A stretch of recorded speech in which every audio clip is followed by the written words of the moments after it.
Olá pessoal, seguindo para mais um vídeo, continuando a abordagem dos princípios que regem o direito penal brasileiro, eu passo agora a me dedicar a uma explanação sobre o princípio da insignificância ou da criminalidade de bagatela. Esse princípio ele é de tamanha importância para a análise do direito penal e ele está aliado ao caráter subsidiário, fragmentário do direito penal, está aliado também à intervenção mínima que o direito penal deve ter em sociedade. E a tamanha importância dele, eu vou dedicar esse vídeo todo a tratar, em síntese, sobre este princípio. O princípio da insignificância, ou criminalidade de bagatela, ele surgiu no direito romano. Porém, lá no direito romano, ele estava limitado ao direito privado. Invocava-se naquela época o brocardo jurídico de minimus non curat praetor, ou seja, juízes e tribunais não devem se ocupar de assuntos irrelevantes. Quanto ao direito penal, direito público, esse princípio ele foi incorporado somente na década de 70 pelos estudos de Klaus Roxin, que sustenta ser vedada a atuação penal do Estado quando a conduta não é capaz de lesar ou, no mínimo, de colocar em perigo o bem jurídico tutelado pela norma penal. Ou seja, o princípio da insignificância fundamenta-se em valores de política criminal. Política criminal esta que mencionei lá no primeiro vídeo. E a natureza do princípio da insignificância, totalmente necessário esse conhecimento, muito cobrado em provas, em certames públicos, é de causa excludente da tipicidade material. O princípio da insignificância ele afasta a tipicidade material. Ou seja, quando eu tenho a aplicação do princípio da insignificância própria, eu tenho uma tipicidade formal apenas, ou seja, adequação do fato concreto à norma penal existente, ao artigo de lei. Isso é tipicidade formal. Mas quando eu tenho o princípio da insignificância, falta a tipicidade material, consistente na lesão ou no perigo de lesão ao bem jurídico que se pretende tutelar.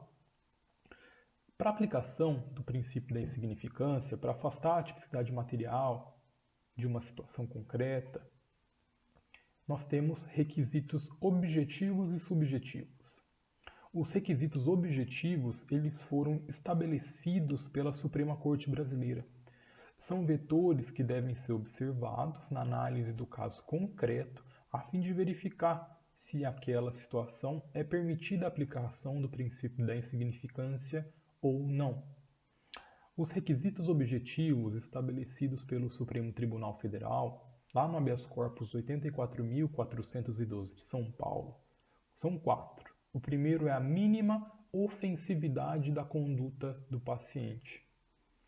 O segundo é a ausência de periculosidade social da ação. Por exemplo, um caso em que não houve violência ou grave ameaça à pessoa ou qualquer repercussão social significante e, por exemplo, sequer a cessação de um serviço público de energia elétrica, por exemplo, pode ser tido como um caso de ausência de periculosidade social da ação. E isso o Supremo Tribunal Federal fez no habeas corpus 115.576. O terceiro requisito para aplicação do princípio da insignificância é o reduzidíssimo grau de reprovabilidade do comportamento. E o último é a inexpressividade da lesão jurídica provocada, ou seja, mínima ofensividade da conduta, ausência de periculosidade social da ação, reduzidíssimo grau de reprovabilidade do comportamento e inexpressividade da lesão jurídica provocada compõem os requisitos objetivos, vetores estabelecidos pela Suprema Corte Brasileira para a aplicação do princípio da insignificância. Contudo, os requisitos objetivos não bastam. Nós temos também requisitos subjetivos na análise do caso para saber se há ou não tipicidade material, se é possível ou não a aplicação do princípio da insignificância própria ou da bagatela. E quando a gente fala em requisitos subjetivos, nós estamos analisando a condição pessoal do agente e também as condições da vítima. Por exemplo, condições pessoais do agente, a gente tem que verificar se ele é primário, reincidente, multireincidente. E aí há uma grande discussão na jurisprudência sobre o fato de um indivíduo reincidente poder ou não ser beneficiado com a aplicação do princípio da insignificância. Enquanto a jurisprudência do STF possui julgados dizendo que a reincidência afasta a aplicação do princípio da insignificância, o Superior Tribunal de Justiça, ou STJ, tem acórdãos em sentido contrário, dizendo que a reincidência, por si só, não é causa de exclusão da aplicação do princípio da insignificância. Ou seja, para o STJ, além da questão da reincidência, outras circunstâncias devem ser analisadas no caso concreto para que efetivamente o princípio da insignificância seja rechaçado.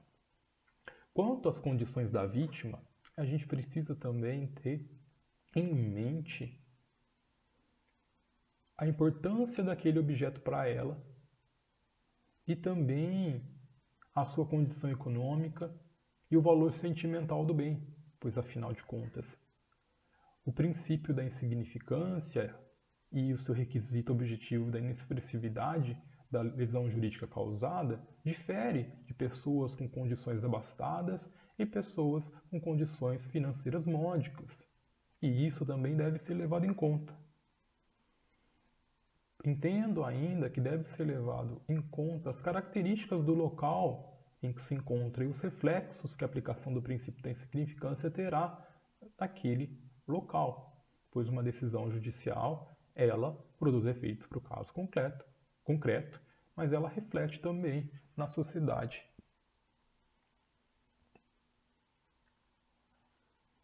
Falando do princípio da insignificância, nós precisamos também lembrar das infrações de menor potencial ofensivo, que são aquelas previstas no artigo 61 da Lei 9.099 de 95, ou seja, as infrações penais cuja pena seja igual ou inferior a 2 anos, cumulado ou não com pena de multa.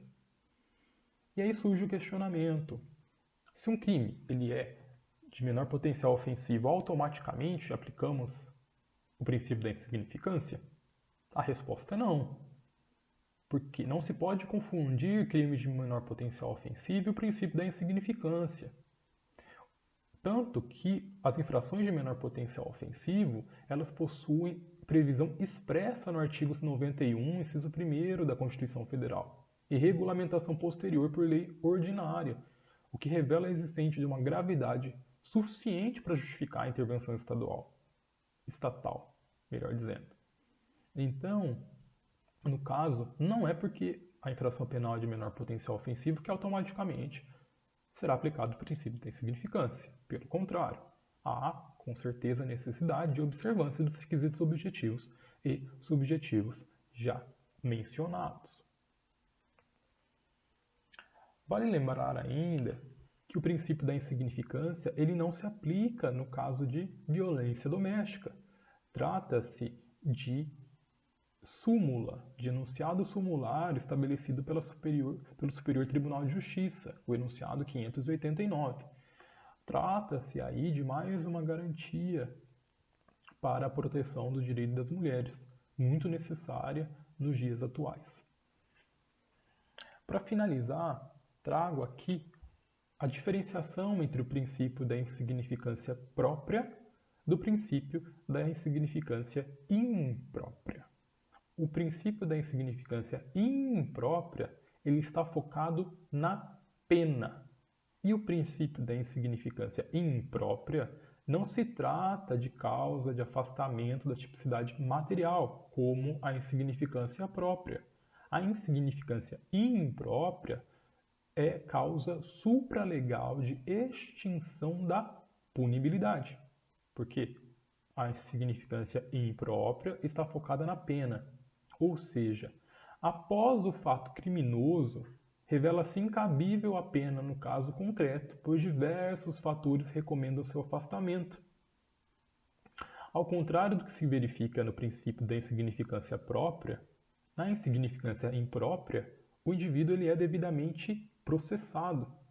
A ação penal precisa ser iniciada, mas, a partir das circunstâncias do fato concreto, o judiciário recomenda a exclusão da pena. Por isso que é uma causa supralegal de extinção da punibilidade. Bom, por esse vídeo é só. Agradeço a atenção de todos os senhores e todas as senhoras e até uma próxima.